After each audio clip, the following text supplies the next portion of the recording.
Hey guys, so in this video I'm going to quickly go over what currency correlation is and how you can apply it to your trading and why it's important that we think you need to know about this as well. So I just covered this session yesterday with some members and I wanted to just do a really quick overview of it for you guys and just to explain that the reason why we think it's important to teach this is obviously it's good to understand what currencies are doing, why they're doing what they're doing, but what the main purpose is in terms of when you're creating your trading plan and you're thinking about risk management. Risk management is absolutely key to what we're doing when we're trading, right?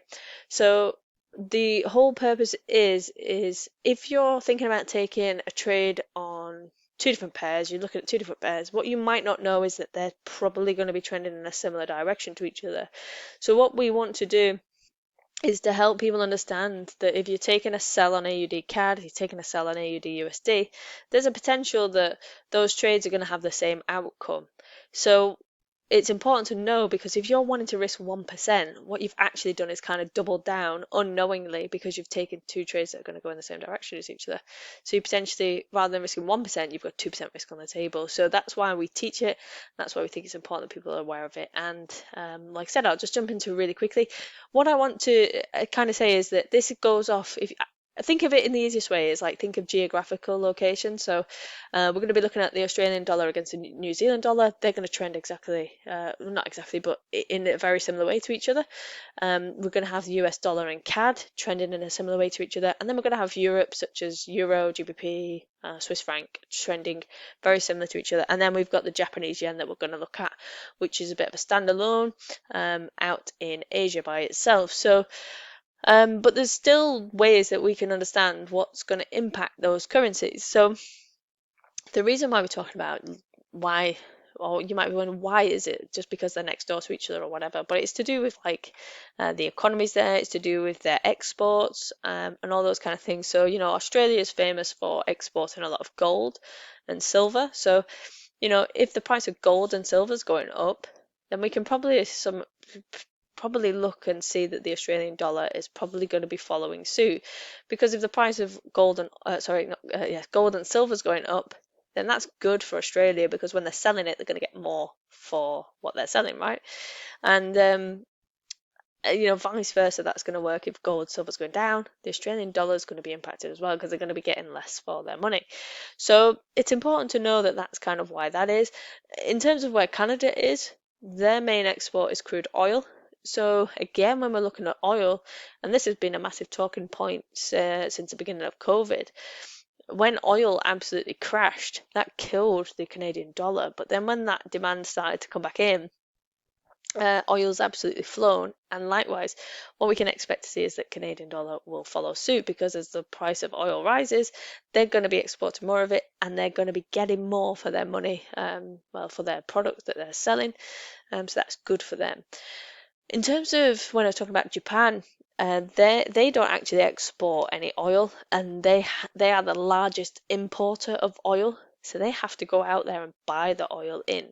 So you can imagine that when oil's increasing in price, they're having to pay more for it, so it's going to impact the yen in a negative way. So that's where you'll get positive correlations where, like I said, if gold's going up, silver's going up, we can probably expect that Australian dollar might be doing a similar thing. But vice versa, where we get negative correlation is with the Japanese yen, for example. We might see oil going up, and that's going to impact the Japanese yen in the opposite direction. So you'll see different types of correlation to each other. So that's just a brief overview of that. On the screen here, you can see I've got the Australian dollar against the New Zealand dollar.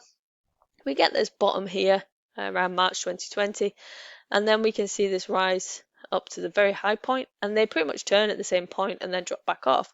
So excuse me.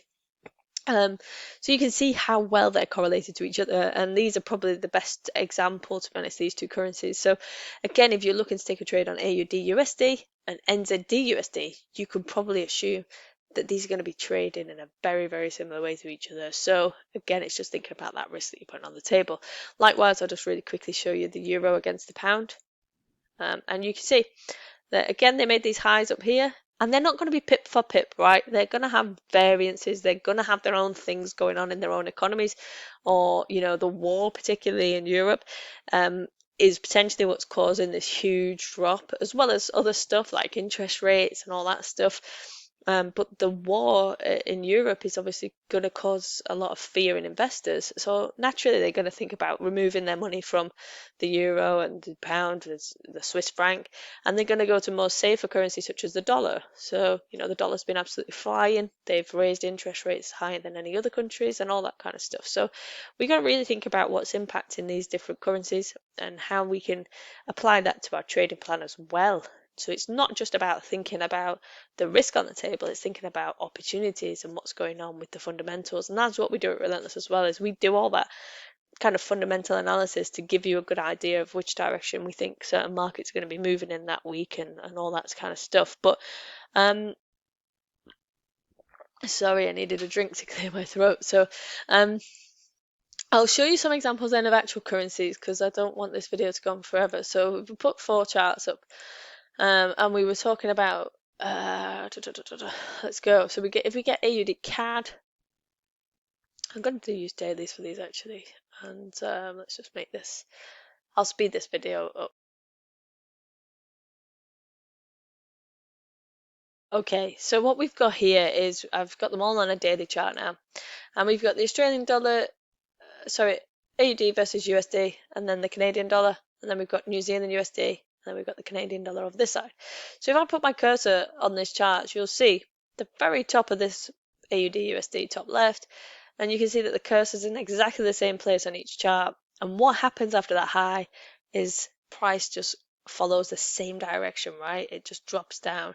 Even to like these pushes here where you get the big candles going up, big drop down, you get that here. You get it here. My chart's a little bit smaller on this one, but it's here and here. So it's the same kind of like price movement. And then you get even this second.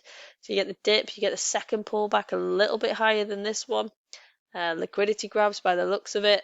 This one doesn't make it quite as high up, but this one does. And then they drop in and they're doing the same thing. They're coming down, pulling that back up, dropping, pulls up, drops, pulls up, drops. So that's the purpose of this, is me saying, they're not going to be pip for pip. You might have days where they do opposite things to each other, but if you're zooming out, just have a look at the bigger picture, just see what's going on, why it's potentially doing what it's doing.